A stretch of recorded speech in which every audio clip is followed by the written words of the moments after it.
Selamat Ya, datang di kabarinews.com. Saya John Uy dari San Francisco. Dan hari ini kami senang sekali dapat Pak Tri Hartono dari Bank Rakyat Indonesia di New York. Apa ya. kabar Pak Tri? Kabar baik Pak John. Terima kasih. Selamat pagi di San Francisco mungkin ya, masih pagi karena kami at noon sekarang di New York. Pertama saya ingin juga terima kasih ke KJRI San Francisco, Pak Simon, Pak Nugroho, dan Ibu Rizky yang menghubungi kami dengan Pak Tri. Dan boleh saya minta Pak Tri untuk perkenalkan diri? Ya, baik. Terima kasih Pak John. Sebelumnya perkenalkan, nama saya adalah Tri Hartono.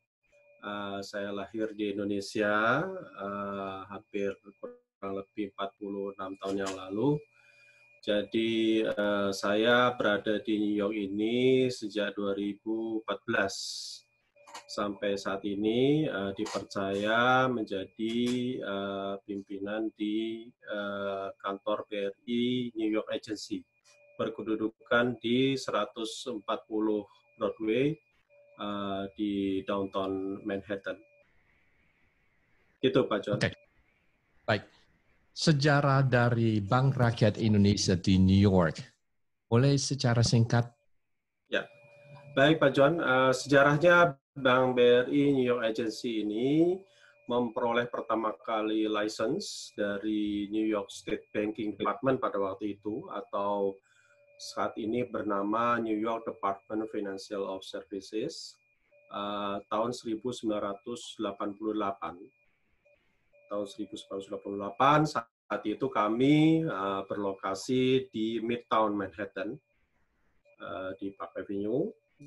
Kemudian berpindah lokasi kemudian di tahun sekitar ya 2000-an gitu ya di Wall Street, downtown Manhattan. Kemudian saat ini berlokasi tidak jauh dari Wall Street, itu di 140 Broadway, tetap di downtown Manhattan di Financial District sejak tahun 2011, sekitar 2010-an ya, 2010-2011 lah kira-kira begitu.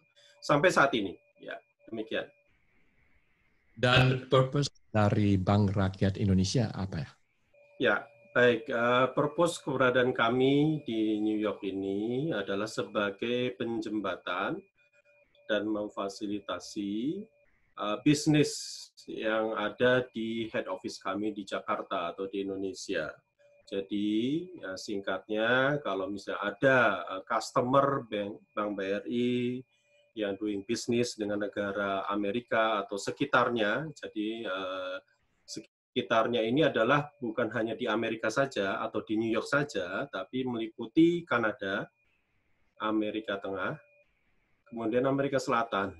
Jadi benua Amerika ya cangkupannya ya, operasional kami. Jadi di sini adalah biasanya transaksi-transaksi trade, perdagangan, kemudian lalu lintas pembayaran, dan bisnis-bisnis lain yang tidak terjangkau oleh head office kami yang di Jakarta. Jadi bisnis seperti diketahui bahwa bisnis finansial dunia itu adanya di New York.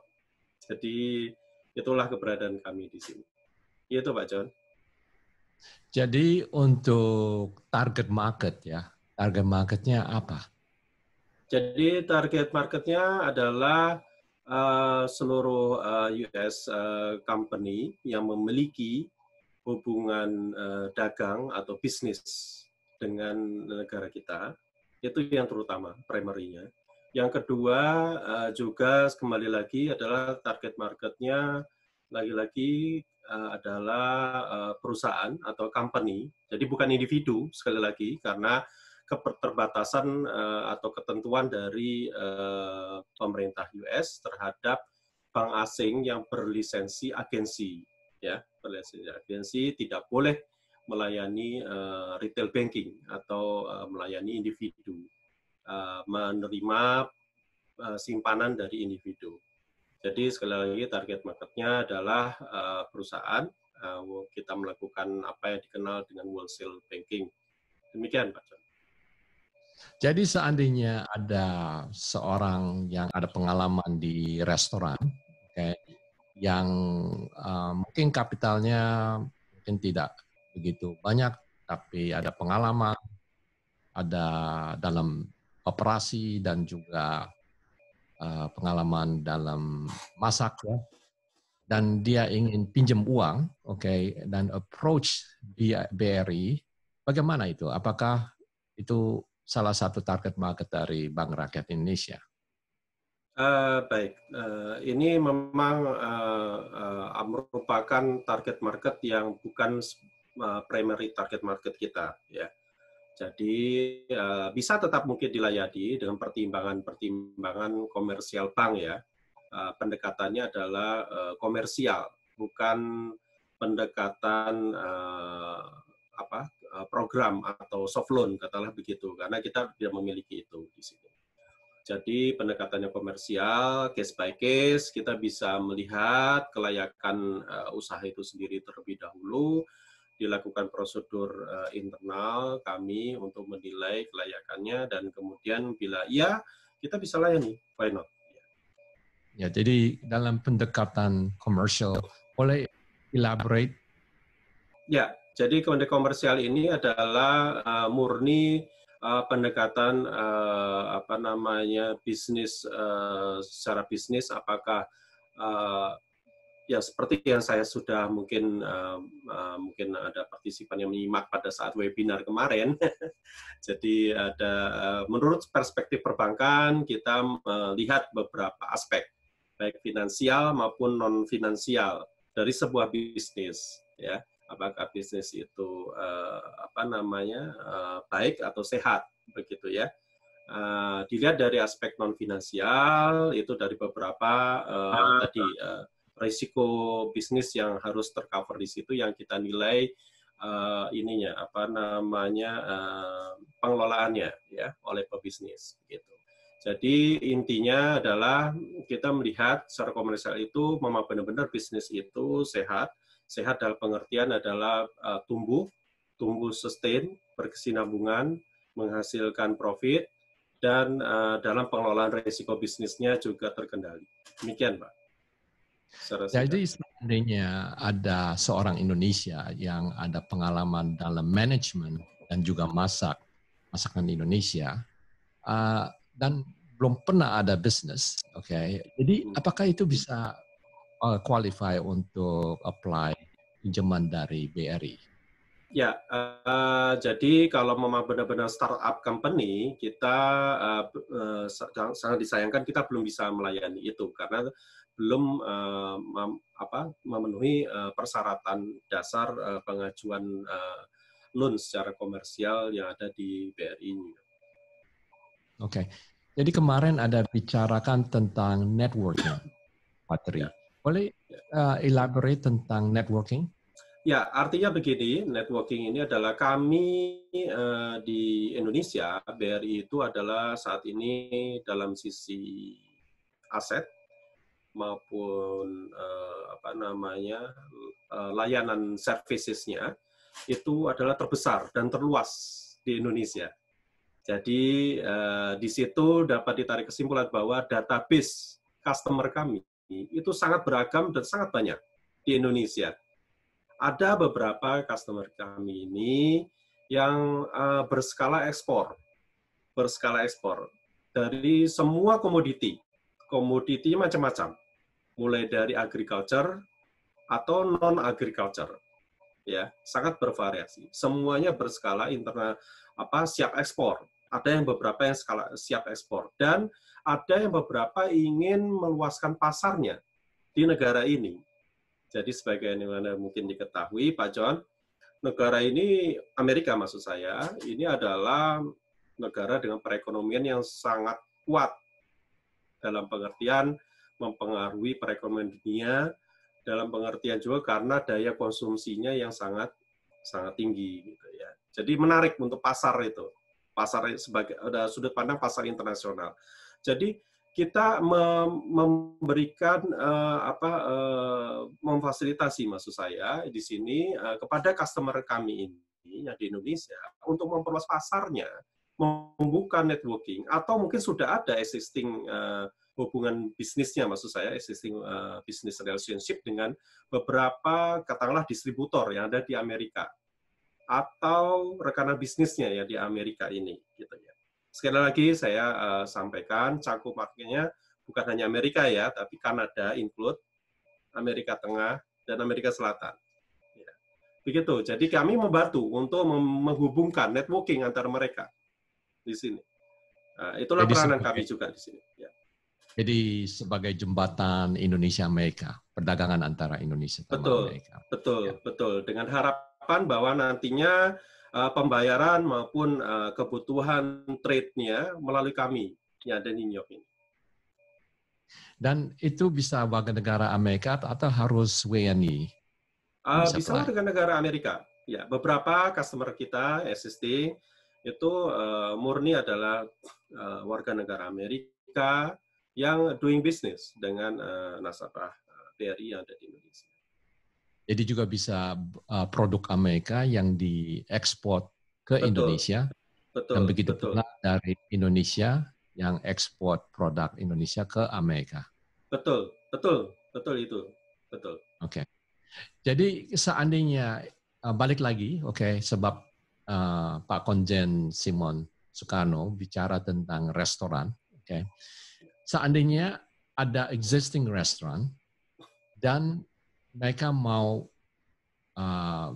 expand, atau mau cari lokasi lain atau gimana karena bisnisnya sangat bagus, apakah itu juga bisa dibantu? Bisa. Kita lihat nilai dulu kelayakan bisnisnya dan seberapa besar kemampuan kapabilitasnya, maksud saya untuk kita bisa tentukan berapa besar ininya load-nya. Demikian. Dan paling sedikit berapa tahun restoran harus di dalam bisnis? Begini, jadi saya rasa ini kembali lagi seperti pembahasan awal saya pada saat webinar, itu adalah cash flow perusahaan itu sendiri, Pak Jo. Jadi cash flow ini ya mencangkup jangka pendek atau jangka panjang. Ya, kalau jangka pendek ya working capital mungkin butuhnya kan begitu. Atau jangka panjang term loan. Ya. Jadi jangka waktu itu tadi menyesuaikan kebutuhan kreditnya sebenarnya. Apakah modal kerja? Kalau modal kerja jangka pendek tentunya setahun, 2 tahun, atau kurang dari 3 tahun lah biasanya. Atau jangka panjang biasanya lebih dari 3 tahun ya karena ini term loan. Dan biasanya juga lihat di credit score bukan? Betul. Kita melihat itu juga sebagai dasar pertimbangan untuk penilaian bisnis. Dan kalau seandainya jangka panjang, itu berapa tahun biasanya? Biasanya kita tidak lebih dari 7 tahun. Oke. Nah, sekarang Keka boleh tanya, itu kalau secara range, itu bunganya berapa dan apakah itu di-amortize seandainya 7 tahun atau gimana tuh?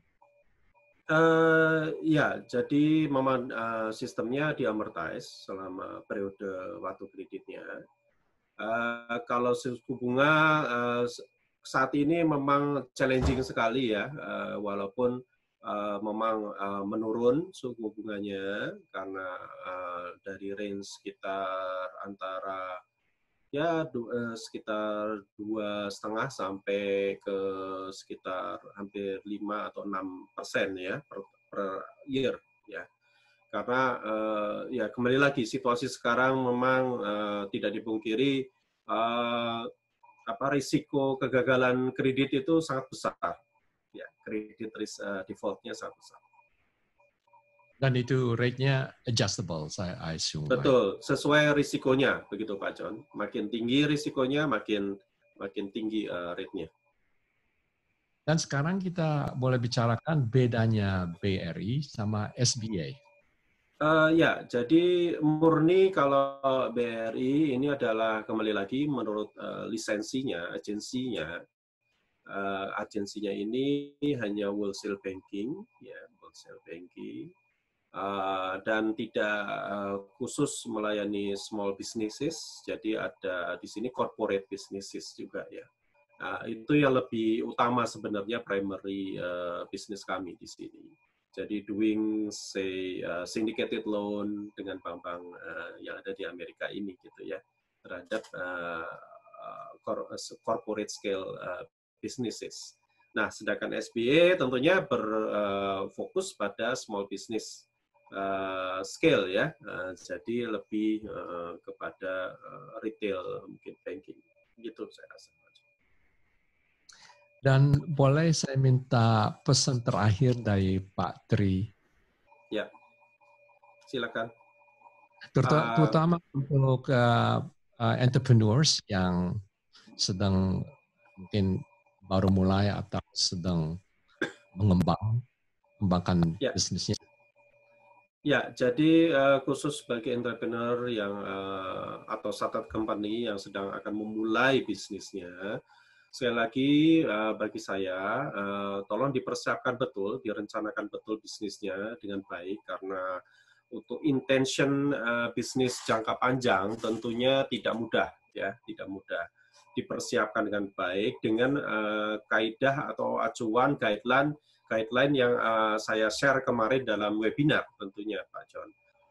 Itu sebenarnya lebih cukup sebagai faktor mendasar ya bagi entrepreneur untuk memulai bisnisnya.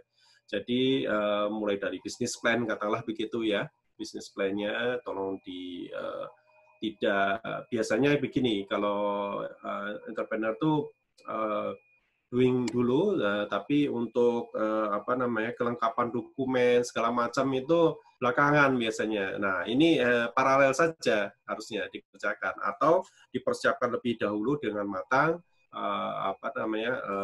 dokumennya sehingga itu menjadi istilahnya guideline ya, guidance bagi pebisnis itu untuk memulai bisnisnya. Banyak sebenarnya, ya, artinya yang perlu diperhatikan dari sisi baik yang non finansial maupun yang finansial itu tadi. Jadi kembali lagi kalau misalnya permasalahan misalnya katakanlah finansial, permodalan, tentunya harus diukur ya, karena memang dimulai dari tahapan awal ya memang harus skalanya itu skala yang kecil dulu ya. Jadi tidak semata-mata harus langsung pada melompat maksud saya ke skala yang menengah atau besar, karena mungkin mereka melihat ada peluang kontrak misalnya, kontrak bisnis misalnya ya dengan skala yang besar, tapi karena dia awal belum punya pengalaman ya sebaiknya mungkin dimulai dengan skala yang sesuai permodalannya dia dahulu. Begitu Pak John. Baik, Pak Tri, saya terima kasih untuk memberi kesempatan ya dengan informasi yang sangat faedah. Dan juga untuk Permisa Kabari, terima kasih sampai kita berjumpa lagi.